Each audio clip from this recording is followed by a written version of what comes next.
भैया तरफ कैमरा भैया तो मोबाइल नहीं है ना, पीछे तो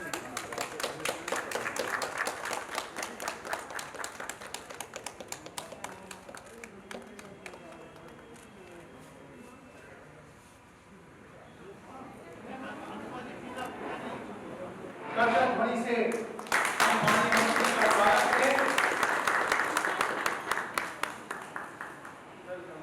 तालियां बजती रहनी चाहिए। मैं कुलपति महोदय साक्षी बने।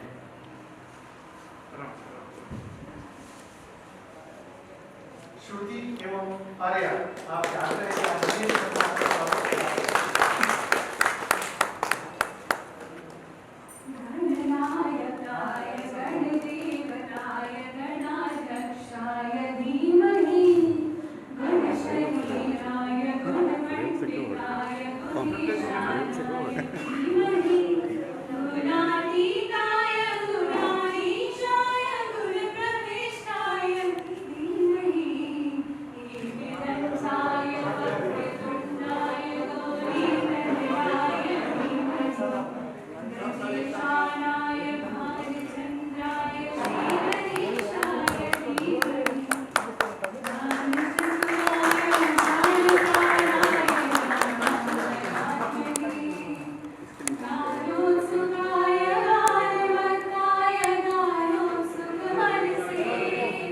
मैं जिन्हें आमंत्रित कर रहा हूं वे बहुआयामी व्यक्तित्व के धनी तथा एक सफल कर्मयोगी हैं, जिनकी शख्सियत किसी परिचय का मोहताज नहीं। इन्होंने अपने जीवन के बहुमूल्य 41 वर्ष गांगे डॉल्फिन के छिपे हुए रहस्यों को उजागर करने एवं उसके संरक्षण हेतु सार्थक प्रयास में समर्पित किया है। जी हाँ, मैं बड़े ही आदर एवं सम्मानपूर्वक डॉल्फिन रिसर्च सेंटर के क्रिएटर एवं Pioneer architect Padmashri professor Ravindra Kumar Sinha कुलपति श्री माता वैष्णो देवी विश्वविद्यालय कटरा जम्मू को आमंत्रित करता हूँ कि वे अपने आशीर्वचनों से हमें अनुग्रहित करें। आज के मुख्य अतिथि माननीय मंत्री पर्यावरण, वन एवं जलवायु परिवर्तन बिहार सरकार श्री नीरज कुमार सिंह जी, माननीय कुलपति professor Girish Kumar Chaudhary ji, Bihar state pollution control board के चेयरमैन अशोक घोष साहब, प्रधान सचिव दीपक कुमार सिंह जी, सभागार में उपस्थित पटना विश्वविद्यालय के माननीय प्रतिकुलपति अजय कुमार सिंह जी, श्री राम पद्मदेव जी, अरविंद कुमार, सभागार में उपस्थित सम्मानित विद्वज्जन, प्रिय छात्र छात्राएं, अन्य बहनों एवं भाइयों, आप कल्पना नहीं कर सकते हैं कि आज का दिन मेरे जीवन में कौन सा दिन है, कितनी खुशियां लेकर आई है कि जिस कार्य के लिए, शोध का कार्य तो ठीक है कि मैंने पिछले 41 वर्षों पहले शुरू कर दिया था 1980 में, लेकिन इस शोध केंद्र के लिए मैं 1994 से 94 से मैं लगा हुआ था। 27 वर्ष हुए, कितनी बाधाएं आई। मैं तो बहुत ही आज खुशनसीब भी समझ रहा हूँ और इमोशनल हो रहा हूँ कि श्री दीपक कुमार सिंह जी के प्रयासों से शायद ये सफल हो पाया है। लेकिन माननीय मंत्री महोदय, मैं आपको ये बताऊं कि जब इस पर कोई शोध, कोई काम ही नहीं हुआ था, इसके बारे में जानकारी नहीं थी, पायोनियर मैं रहा हूँ। 1879 में ब्रिटिश मेडिकल डॉक्टर ने इसके एनाटॉमी और हिस्टोलॉजी के बारे में लिखा है, डिस्ट्रीब्यूशन मैप दिया है 1879। उसके बाद 100 साल तक कहीं एक रिसर्च पेपर या कोई चैप्टर या कोई किताब में जिक्र नहीं आता है। मुझे भी यहाँ नहीं पढ़ाया गया था, अपने जूलॉजी में ही मैं पढ़ा, एमएससी किया, पीएचडी किया। तो मैं सबसे ज़्यादा अगर किसी के प्रति आभार व्यक्त करता हूँ इसकी जानकारी के लिए, वो हमारे मछुआरे भाई हैं। मैं सुभाष सहनी को खड़ा करता हूँ, खड़े हो जाओ सुभाष। ऐसे लोगों ने, इन्होंने मदद किया है, इन्होंने बताया है, क्योंकि इनको शिक्षित नहीं हैं लेकिन ज्ञानी हैं। इन्होंने जनरेशन टू जनरेशन। और जब मैं गंगा पर शोध कार्य शुरू किया तो मछुआरों ने ही पूछा हमसे कि जानते हैं ये सोच क्या है? आपको पता है ये बच्चा को दूध पिलाती है, दूध पिलाती है। मैं जानता था कि डॉल्फिन है कि दूध भी पिलाती है। हाँ, दूध पिलाती है। एक बार में एक ही बच्चे को जन्म देती है। तो हमने कहा कि बचपन में बहुत देखता था मैं, 70, 71, 75 तक बहुत देखता था, संख्या क्यों घट गया? उन्होंने ही कहा कि हम लोग इसको मारते हैं, मार के इसको खाते नहीं हैं, इसके तेल निकालते हैं इसके बॉडी से, और उस तेल से हम मछली पकड़ते हैं, जिसकी चर्चा गोपाल कर रहे थे कि गेरुआ मछली और बचवा मछली। तो मुझे लगा कि तो मार ही देंगे, तो मैं रिसर्च क्या करके करूँगा? तो रिसर्च भी करूँगा और कंजर्वेशन भी करूँगा, संरक्षण के काम भी करूँगा। और उसी समय डिसाइड किया मैंने कि कंजर्वेशन के काम शायद सबसे ज़रूरी है, रिसर्च तो ऑनगोइंग चलता रहेगा। कंजर्वेशन के लिए सबसे पहला काम था कि हम लोगों को जागृत करें, क्योंकि मैंने देखा कि 1972 वाइल्ड लाइफ प्रोटेक्शन एक्ट के शेड्यूल 1 में इसको शामिल किया गया है। लेकिन बताते हुए मुझे दुख होता है कि वाइल्ड लाइफ एक्ट के कस्टोडियन को भी नहीं पता था कि हमारे यहाँ डॉल्फिन है। लोकल लोग सोंस जानते थे, मीडिया के भाई लोग लिखते थे सोंस मछली, हमेशा लिखते थे मछली। यहाँ तक कि उस जमाने में एक बड़े फेमस आईएएस ऑफिसर थे आभास चटर्जी साहब, उन्होंने हमसे कहा कि सिन्हा साहब को फोटो तो दिखा दीजिए, आज तक हमने डॉल्फिन तो नहीं देखा, फोटो भी नहीं देखे हैं। डॉल्फिन का फोटो सही में सर उपलब्ध ही नहीं था, नहीं थी समाज में कहीं भी, साइंस की जगत में कहीं नहीं था उपलब्ध गंगा डॉल्फिन का फोटोग्राफ। उस स्तर से शुरू किए काम, और ये काम पूरे नेपाल की नदियों में भी सर्वे किया मैंने। गौमुख से गंगा सागर तक की यात्रा होती रही, बहुत सारे सहायक नदियों की यात्रा, ब्रह्मपुत्र की यात्रा, पार्ट ऑफ बांग्लादेश भी मैं गया। और संजोग रहा कि अंतर्राष्ट्रीय स्तर के लोगों से जुड़ता चला गया मैं, और अंतर्राष्ट्रीय स्तर के लोग फिर हमारे यहाँ जब आने लगे तो नेचुरली कुछ ज्ञान और बढ़ता गया। लेकिन सर 1985 में जब गंगा एक्शन प्लान लॉन्च हुआ, उस जमाने में 28 लाख रुपए का प्रोजेक्ट इस पटना यूनिवर्सिटी में मैं लाया, क्योंकि मैंने ही डिफेंड किया था पूरे प्रोजेक्ट को। उसमें जूलॉजी, बॉटनी, जियोलॉजी, केमिस्ट्री 4 को शामिल किए थे, और 16 लोगों की टीम मिली थी मुझे। वीरेंद्र जी उसमें रिसर्च स्कॉलर थे, आज प्रोफेसर हैं। तो ये सारे लोग गवाह हैं उस तरह की कैसे हम लोगों ने शुरू किया था। और ये भी सर मैं बताऊं आपको कि जब गंगा सर्वे में चले हैं तो हम तो छोटी सी नाव, ओवर ड्रिवेन बोट, चप्पू वाला नाव लेकर के रात में टेंट में सोना, बालू पर ही सोना, न गांव में जाते थे, न शहर में जाते थे, न होटल में जाते थे। अपना खाना बनाए, दिन में चूड़ा दही या सत्तू घोर के पी लिए, और काम करने के लिए जब गए तो फिर 15 दिन चल रहे हैं, दिन भर नाव से, रात में सो गए बालू पर। क्यों नहीं जाते थे गांव में? मालूम हो जाएगा लोगों को, कल होके कोई इंटरसेप्ट करेगा। वहाँ लॉ एंड ऑर्डर की बड़ी समस्या रहती है नदी में। 4 बार डकैतों ने इंटरसेप्ट किया है। AK-47 के नोक पर हम और गोपाल शर्मा और पूरी टीम, ये मछुआरे भी हमारे साथ गुजारे हैं। लेकिन गंगा माँ की असीम कृपा थी कि कभी किसी ने छुआ नहीं। लेकिन हाँ, पूरे सामान हमारे सब लूट ले गए थे यूपी में। 3 बार बिहार में यहाँ जब पकड़े लोग, तो मैं हमेशा कहता था कि मैं शिक्षक हूँ, पटना में हूँ, और ये मेरे छात्र हैं। कभी नहीं कहा कि पटना यूनिवर्सिटी में हूँ, कभी नहीं कहा कि प्रोफेसर हैं। हमको मालूम है कि रैंसम के लिए वो पकड़ेंगे और हमसे पैसा मांगेंगे। लेकिन ये घटना भी 96 दिसंबर से शुरू हुआ। 17 दिसंबर 96 को यूपी में पहले पकड़ा, बदायूं के जिला में, और मात्र 16 महीने बाद अप्रैल 98 में लास्ट 4 बार उसी बीच में हुआ। उसके बाद डकैतों के बीच भी मैसेज गया कि काहे को पकड़ते हो, सोच घड़ियाल वाला सब है, कुछ न रहता है इसके पास, इसको पकड़ के क्या करोगे, छोड़ दो। लेकिन हमने हार नहीं मानी और हम अपना काम करते चले गए। मैं एक चीज़ और बता दूं जो गोपाल शर्मा नहीं बता पाया आप लोगों को, कि दुनिया में जितने डॉल्फिन, व्हेल, पोर्पोइजेज हैं, उसमें मोस्ट एंशिएंट गंगा डॉल्फिन है। ये शोध के थ्रू पता लगा, जब जेनेटिक्स का स्टडी हुआ, centre for cellular molecular biology Hyderabad में लालजी सिंह साहब डायरेक्टर थे उस जमाने में, हम लोगों का ज्वाइंट पेपर भी है उसमें ये पता लगा कि टूथलेस और टूथेड 2 तरह के भेल होते हैं। एक भेल में दांत होता है और एक में अंदर में केवल बाल के जैसा होता है, कंघी के जैसा बाल रहता है, जो कि सबसे बड़ा भेल है। उसकी 110 फीट लंबाई है और लिटरेचर में लिखता है कि 190 हाथी के बराबर उसका वेट है। यह भी लिखा है किताब में कि उसके मुंह में आप 2 दर्जन लोगों के लिए भोजन आयोजन कर सकते हैं, उसमें टेबल कुर्सी सब लगा दीजिए, उसके मुंह में ही हट जाएगा। इतने बड़े साइज के एनिमल जीवित है भी वो। लेकिन वैसे एनिमल का भी और दूसरे जो डॉल्फिन हैं उनका भी सबका जेनेटिक्स मिला यहाँ से, कि ओरिजिन यहाँ से हुआ है।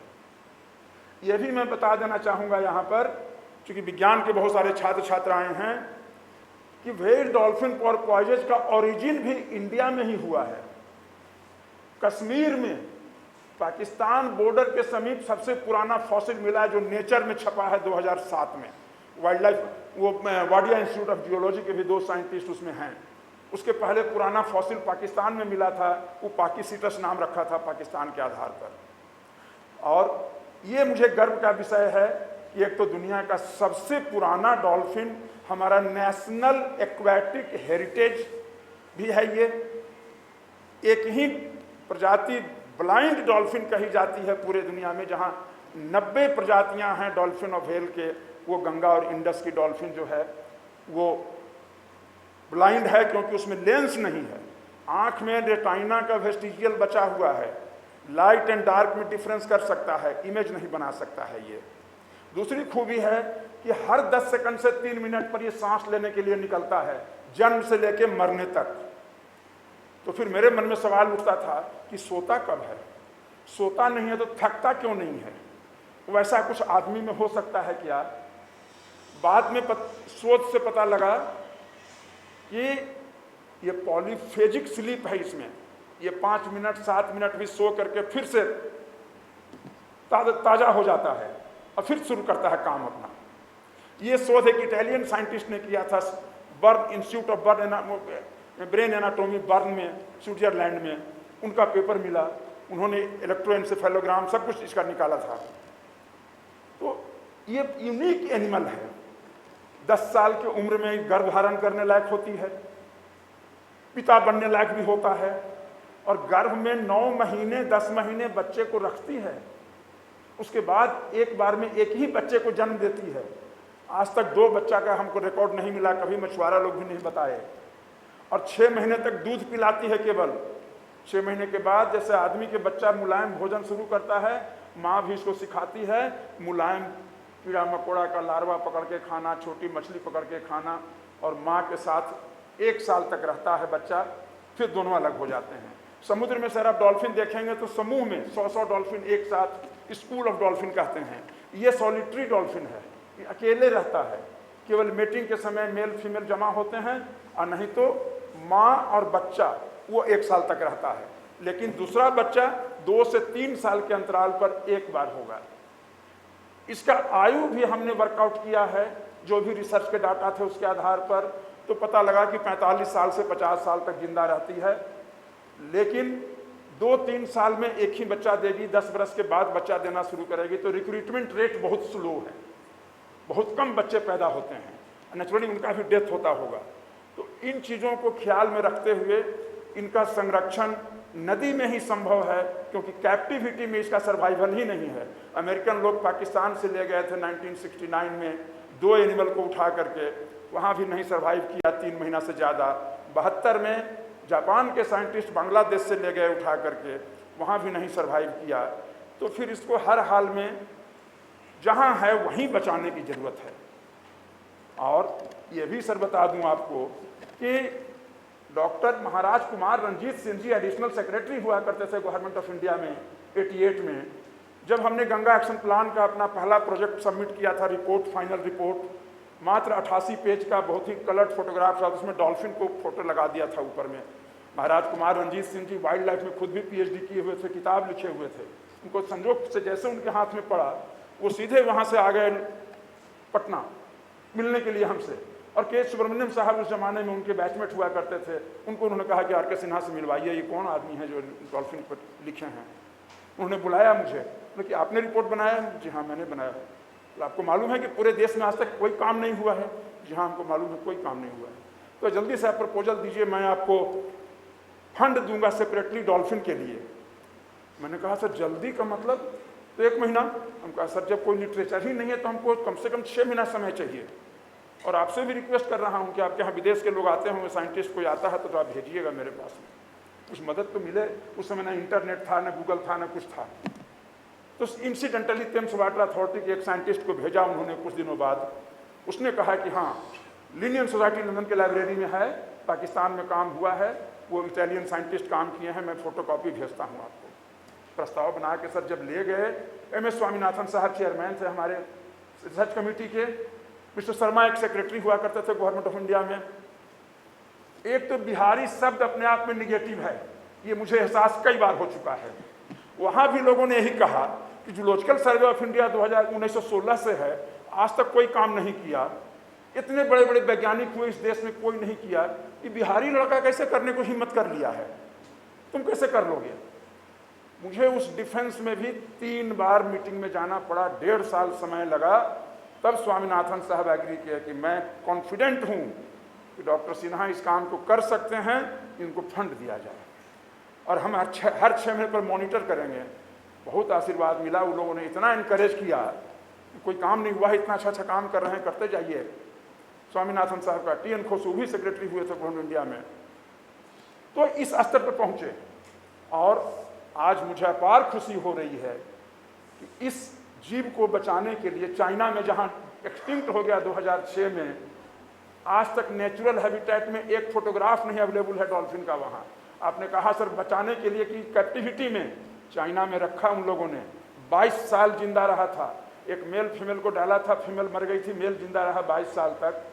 जहां से आज कोरोना वायरस निकला है वुहान, उसी वुहान में इंस्टीट्यूट ऑफ हाइड्रोबायोलॉजी एक है, वहाँ उन लोगों ने डॉल्फिनेरियम बनाया और डॉल्फिनेरियम में डॉल्फिन को रखा था जिंदा। पूरे दुनिया से लोग आते थे। शायद उस डॉल्फिन ने इतना कमाई किया कि उस इंस्टीट्यूट का पूरा खर्चा निकाल दिया। लेकिन कहते क्या थे कि उनके यहाँ चाइना में वेटनरी डॉक्टर ट्रेंड ऑस्ट्रेलिया से मंगवा लेते थे, कनाडा से मंगवा लेते थे। कोई बीमार कभी भी हुआ वो डॉल्फिन, कुछ भी उसको तकलीफ हुआ, हमारे यहाँ अगर ऐसा कभी होगा भी, फाइल घूमते घूमते लग जाएगा 6 महीना, यहाँ डॉक्टर को बुलाने का परमिशन नहीं मिलेगा, विदेश से कोई खर्च न देगा उतना। तो चाइना वाले का वो हम उदाहरण इसलिए दे दिए कि बचा तो लिया था उन लोगों ने, लेकिन गंगा का तो अमेरिकन भी नहीं बचा सके, जापानीज भी नहीं बचा सके। तो मैं उस काम को नहीं करने के लिए कहूँगा। रही बात मॉनिटरिंग की, मेरा तो है कि सेंसस, गोपाल शर्मा कह रहे हैं कि कुछ सेंसस हो गया है। सेंसस जैसे टाइगर का होता है, पीरियोडिकल सेंसस करना पड़ेगा, मॉनिटरिंग करना पड़ेगा। इसको हर 2-3 साल पर या 5 साल पर एक थोड़ा पूरा का पूरा मॉनिटरिंग होना चाहिए कि हमारा संख्या घट रहा है, बढ़ रहा है, क्या हो रहा है। और जन जागरण का सर ये स्थिति हो गया कि 2010 में जब एक मछुआरे ने 3 डॉल्फिन को मारा पटना में, मई के महीने में, जबकि धूप में निकलने की हिम्मत नहीं थी, 3 बजे दिन में पटना सिटी में स्ट्रीट अर्चिन जिसको हम कहते हैं, वो बच्चे पत्थर मार मार के मछुआरे को भगा दिए और डॉल्फिन मरा हुआ पकड़ लिए। हम यहाँ परीक्षा करवा रहे थे, फ़ोन हमारे पास आया कि 3 डॉल्फिन मरा हुआ मिला है, रिकवर करते हैं, भेजते हैं यहाँ से। भेजा हमने लोगों को। तो अवेयरनेस तो इस लेवल पर आ गया है कि स्ट्रीट अर्चिन जिसको सो कॉल्ड कहते हैं, वो भी जागृत है। मीडिया के भाइयों ने बहुत मदद किया है, पूरे दुनिया के पत्रकार मेरे पास आए हैं। BBC ने लाइव चलाया है, एपिसोड चलाया 13 सप्ताह तक लगातार। बहुत सारे काम उस जमाने में किए गए, लेकिन होता क्या है कि आम आदमी तक पहुंचने में समय लगता है। आज मुझे बहुत खुशी है कि दीपक जी के सहयोग से, माननीय मंत्री जी के आशीर्वाद से आज यहाँ इतना बड़ा काम हो गया। ये काम क्योंकि मैंने प्रस्ताव में ही लिखा था कि जब तक बिल्डिंग न बने तब तक हमारे लेबोरेटरी से इस काम को शुरुआत किया जा सकता है। जेनेटिक्स में भी काम करने की बहुत ज़रूरत है, कम काम हुआ है। इसके बॉडी में इतने सारे पेस्टिसाइड हैं जो गोपाल शर्मा दिखा रहे थे, सारा वो पेपर हमारा पब्लिश्ड है, लेकिन उस पेस्टिसाइड कार्सिनोजेनिक है, कैंसर होता है कि नहीं इस पर रिसर्च नहीं हुआ है। जबकि विदेश में बेलुगा भेल में कैंसर हुआ है इससे। और कनाडा के भी साइंटिस्ट 6 सप्ताह आके हमारे साथ रह गए थे, जब उनको पता लगा कि यहाँ भी गंगा के डॉल्फिन में पेस्टिसाइड मिल रहा है। जबकि आप सोच नहीं सकते हैं कि बेलुगा व्हेल उत्तरी ध्रुव पर है।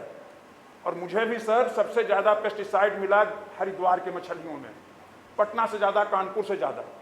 आप सोच नहीं सकते हैं, जब 98 में हमने ये पेपर पब्लिश किया था तो पार्लियामेंट का बजट सेशन चल रहा था, पार्लियामेंट में हंगामा हो गया, चूँकि टाइम्स ऑफ इंडिया में बड़ा सा न्यूज़ निकल गया था। फिशरी कमिश्नर भाग के आ गए मेरे पास, सिन्हा साहब क्या किया आपने, कहाँ से आ गया इतना? कहाँ से आया सो तो नहीं कह सकते हैं, लेकिन ये गलत नहीं है रिपोर्ट। और ये मैं बता देता हूँ आपको, बाद में हम लोगों ने इस्टेब्लिश कर दिया कि जितने भी हम पेस्टिसाइड छिड़काव करते हैं, ऑर्गेनोक्लोरीन पेस्टिसाइड, एल्ड्रीन, डाईएल्ड्रीन, HCA, जो भी, ये सारे गर्मी के दिन में हवा के ऊपर, हवा से माध्यम से उठते हैं। क्योंकि जैसे ही कहीं हम छिड़कते हैं तो हमारे नाक में कैसे महक आता है, हवा के थ्रू आ रहा है, ऊपर उठता है, वो ठंडा जगह में मूव करता है, और हिमालय के सारे पीक्स पर पेस्टिसाइड भर गए हैं। आज चाइना ने तो कितने रिसर्च पेपर निकाला, उस जमाने में एक रिसर्च पेपर आया था मिलान यूनिवर्सिटी इटली का। तो मित्रों, जरूरत है कुछ इन सारे पर्यावरण के चीज़ों को कॉम्प्रहेंसिव समझने के लिए। और ये कभी हम ना सोचे कि ये काम जियोलॉजी वाले का है, ये जूलॉजी वाले का है, ये केमिस्ट्री वाले का है, ये बॉटनी वाले का है। No, this is the age of multi disciplinary research.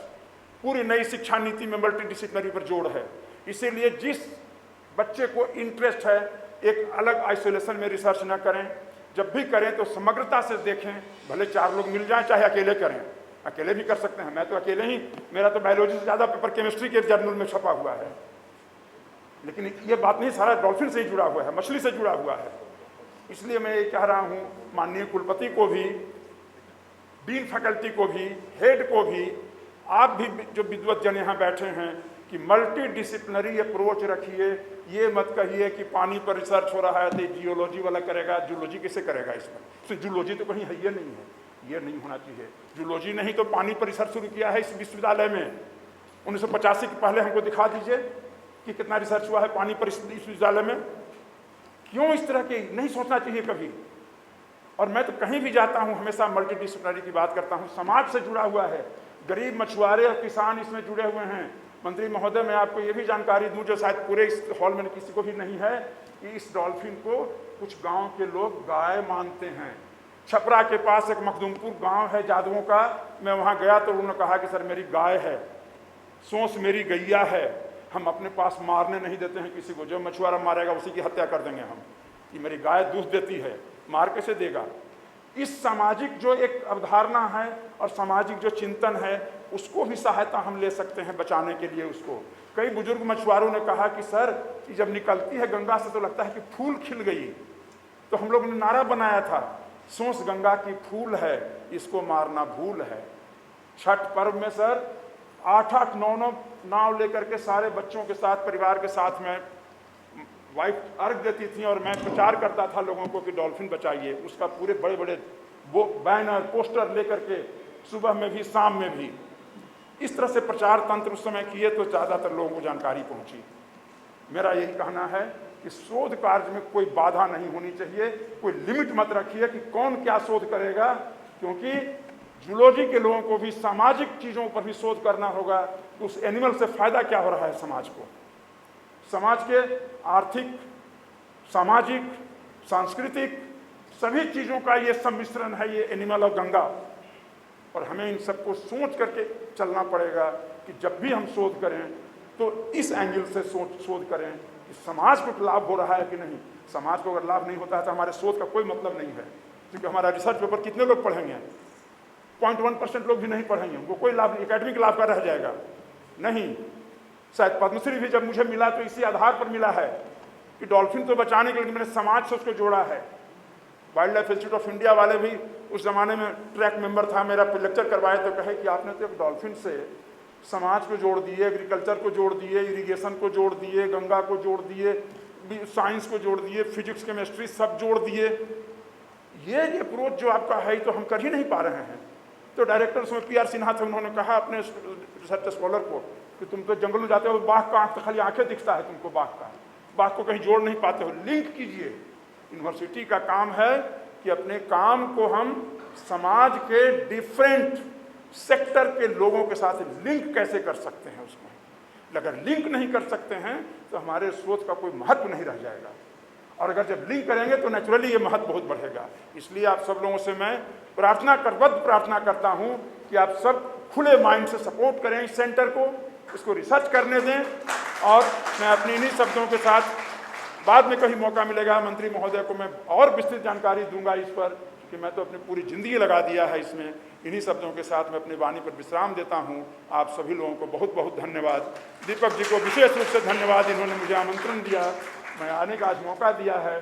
मुझे खुशी कितनी है, शायद ये जीवन का इतनी बड़ी खुशी मुझे जीवन में इसके पहले कभी नहीं मिला होगा, कि आज एक संस्था जिसको मांगा हमने, सर आ गए थे, आपको पता होना चाहिए कि 11 में वर्ल्ड बैंक के प्रेसिडेंट आए थे, शायद दीपक जी ने बताया होगा, डॉल्फिन वॉच करने के लिए गए थे उस समय। Robert Zoellick, Jairam Ramesh minister उस समय आए थे।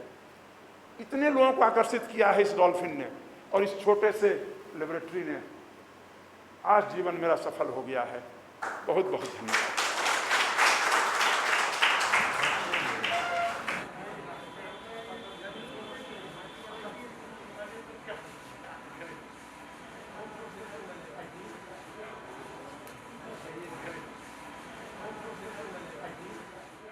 आज का दिन मेरे लिए 27 वर्षों से जो मैं सपना देख रहा था आज पूरा हुआ है। आज का दिन मेरे जीवन में एक ऐसा स्वर्णिम दिन है कि जिसको शायद शब्दों में मैं बयान नहीं कर सकता हूँ। आज राष्ट्रीय डॉल्फिन शोध केंद्र पटना विश्वविद्यालय में मेरे एक्टिव जीवन काल में बन गया। इस बात की भी मुझे बहुत गर्व भी है, बहुत खुशी भी है, जिसका प्रयास मैं कर रहा था पिछले 1-2 साल नहीं 27 वर्ष से।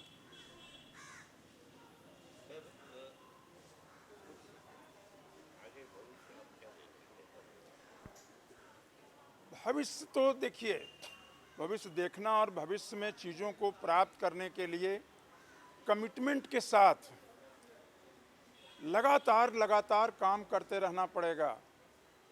और इसलिए इस शोध केंद्र में मैं चाहूँगा कि नए नए हमारे यंग जो स्टूडेंट्स हैं और जो टीचर हैं उनको जोड़ा जाए और उनको प्रमोट किया जाए, उनको फैसिलिटेट किया जाए कि लंबे समय तक वो काम करेंगे। जैसे मैं शुरू कर दिया था अपने 25-26 साल की उम्र में, मैं उस तरह से चाहता हूं कि यंग बच्चे जो आज आ रहे हैं यूनिवर्सिटी में टीचर के रूप में, रिसर्चर के रूप में, उनको जोड़ा जाए। तभी हम अंतर्राष्ट्रीय स्तर का ख्याति प्राप्त कर सकेंगे, इस शोध केंद्र को वहाँ तक ले जा सकेंगे। जहाँ तक मेरा सवाल है, मैं मार्गदर्शन के लिए हमेशा उपलब्ध हूँ।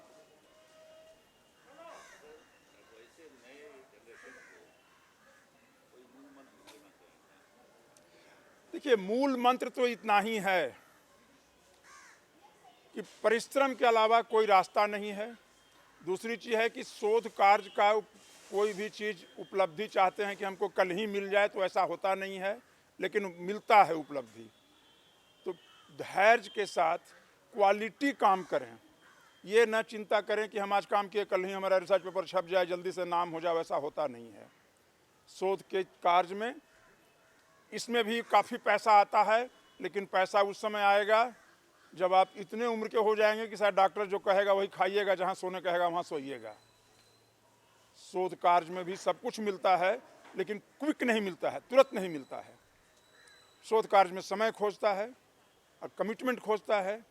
मैं तो इस लेबोरेटरी में न जाने कितने रात भर हमारे स्टूडेंट भी हम लोग काम करते रहे हैं, इसकी कोई कल्पना नहीं कर सकता है। मैं कभी कैंपस से बाहर नहीं निकलता था, एक सप्ताह हो जाता था कैंपस से बाहर निकले हुए। कैंपस में घर था, लेबोरेटरी आए, न हम दिवाली जाने, न दशहरा जाने, न होली जाने, न एतवार जाने, न रविवार जाने, सब दिन खुलता था लेबोरेटरी और सब दिन काम करते थे। इस कमिटमेंट के साथ काम करना पड़ेगा,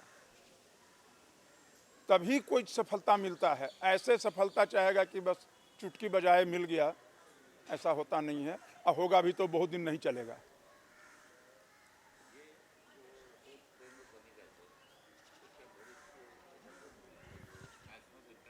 देखिए, जहाँ तक मेरी जानकारी है, एशियन कंट्री में कहीं इस तरह का शोध केंद्र भी डॉल्फिन के नाम पर नहीं बना है। इससे हम केवल खुश लेकिन नहीं होना चाहिए। हमें होना चाहिए खुश इस बात का कि इसका हम आउटपुट क्या देते हैं, देते क्या हैं समाज को, देश को, दुनिया को, हम क्या देते हैं। वो शोध के पत्र के रूप में जाएगा, रिपोर्ट के रूप में जाएगा, किताबों के रूप में जाएगा, ज्ञान के रूप में जाएगा, और लोकल स्तर पर समाज को क्या लाभ हो रहा है, देश को क्या लाभ हो रहा है।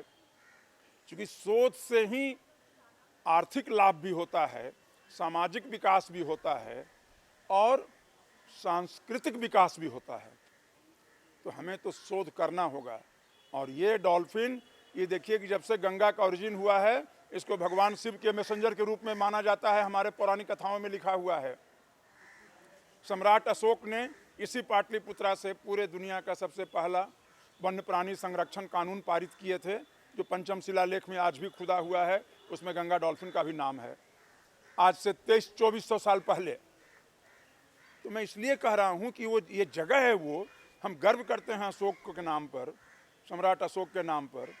लेकिन उस जमाने में जब आबादी बहुत कम रही होगी, और तब भी वन्य प्राणी के संरक्षण के लिए उन्होंने कानून बनाना पड़ा उनको। आज क्या हमारे लिए कोई शेष नहीं रह गया है काम?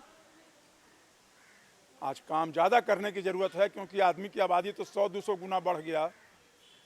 और आदमी के ज़िंदगी का आधार है वन्य प्राणी, ये भी जान लीजिए। ये पेड़ पौधे ना होंगे ना, ये चिड़िया नहीं होगी ना, तो न खेती होगा और न उपज होगा। इसको शोध बताता है कि कैसे होता है। आदमी तो केवल उपभोग करने वाला जीव है, आदमी प्रोडक्शन नहीं करता है। प्रोडक्शन प्रकृति करती है, और प्रकृति के करने किसके माध्यम से करती है? पेड़ पौधों, और यही वन्य प्राणी सांप, बिच्छू, मक्खी, मच्छर सब कंट्रीब्यूट करता है।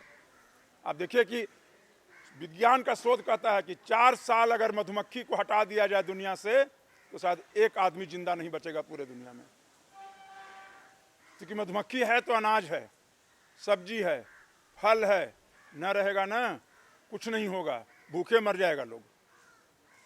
लाख कोशिश कर लीजिए, क्योंकि परागण की क्रिया वही करता है। हम नहीं जानते हैं कि कोई ध्यान देता है कभी मधुमक्खी, तितली क्या कर रहा है, लेकिन एक बायोलॉजी का छात्र जानता है कि क्या कर रहा है। ये अंतर होता है शोध में, ये समझने की जरूरत है।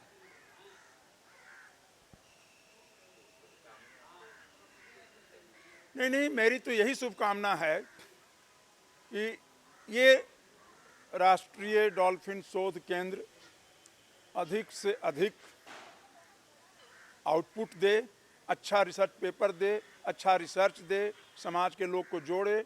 और जब तक मैं जिंदा हूँ तब तक मैं भी अपना इसमें योगदान देता रहूँगा और मुझे खुशी मिलती रहेगी। मेरी शुभकामना यही है कि ये जितना अच्छा से अच्छा काम करे।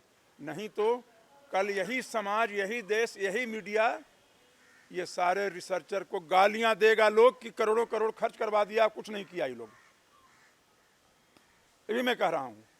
इसलिए हमें हमेशा सोचना चाहिए कि एक एक पैसा कितना महत्वपूर्ण है। सरकार पैसा दे रही है। मैं लाया था ये पैसा 13 में ही 28 करोड़ 6 लाख तो प्लानिंग कमीशन से लाके दिए थे। लेकिन पैसे का सदुपयोग अगर होगा तो खुशी मिलेगी, समाज खुश होगा, देश खुश होगा, हमारे नेता खुश होंगे। नहीं तो बदनामी होगी तो खाली शोध केंद्र का ना होगा, मुख्यमंत्री का भी होगा, मंत्री का भी होगा, राज्य का होगा। मीडिया वाले लिखिएगा आप लोग सब, बिहार की भी बदनामी होगी। इसलिए मैं कह रहा हूं कि आदमी को काम करने के समय सोचना चाहिए एक एक चीज पर कि मेरे चलते कहीं राज्य की बदनामी तो नहीं होगी, देश की बदनामी तो नहीं होगी। क्या कहा कि कुलपति ने 50 लाख रुपया हमने अपने शोध से बचा करके दे दिया यूनिवर्सिटी को जाने के रिटायरमेंट के दिन, ये रखिए, इससे रिसर्च को काम बढ़ाइए आगे। वो पैसा सारा हिसाब किताब करने के बाद भी इतना हम बचा के रखे थे। किसके लिए? नहीं, शोध चलते रहना चाहिए। और मुझे गर्व है कि मैंने यूनिवर्सिटी को और लेबोरेटरी को और रिसर्च को लूटा नहीं है, मैंने दिया है, बहुत कुछ दिया है। और मैं चाहता हूं कि माँ गंगा की कृपा बनी रहे, मैं देता रहूँगा। बस मुझे शक्ति दें, जीवन दें, मैं करूँगा, करता रहूँगा। आपने भी बहुत कुछ देखा है मेरा, बहुत दिनों से देखा है आपने।